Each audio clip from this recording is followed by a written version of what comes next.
our City of Kerrville and Kerr County leadership are committed to a transparent and full review of processes and protocols. The special session is going to be a starting point for that work, but our entire focus since day one has been on rescue and reunification.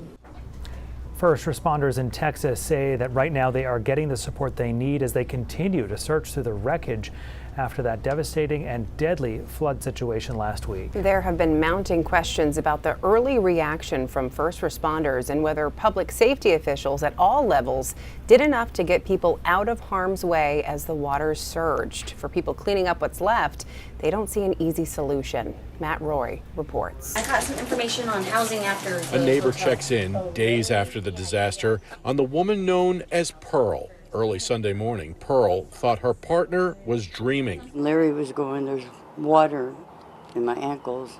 Larry, go back to sleep. It's just a dream. But it was actually a nightmare. Pearl, Larry, her granddaughter, and her diabetic brother all escaped. But this is what's left of her home, and she had neighbors washed away to their deaths.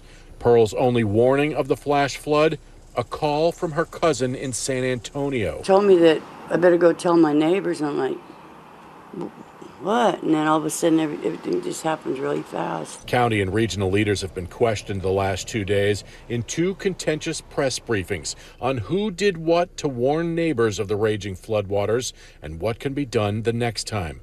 But Pearl isn't sure anything can be. Millions of people that are all asleep. Who's going to be listening to their phones at that time of the night? Would sirens help? Well, I'm sure it would.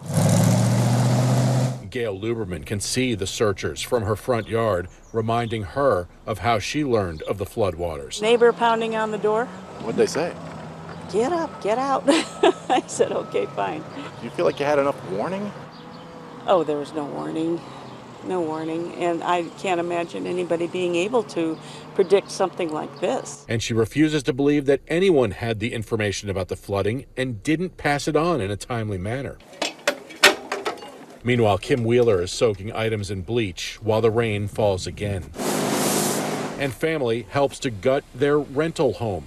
She worries about alert fatigue. I don't know what could have been done differently. You know, warning systems, sirens, we get the flash flood warnings on our phone, but, sometimes it's like we get them too much. And so it's like, do you listen? Do you not listen? Tough stuff there. That was Matt Roy reporting. Texas Governor Greg Abbott has called for a special legislative session where they will take up issues related to the flooding, among other conservative priorities like redistricting.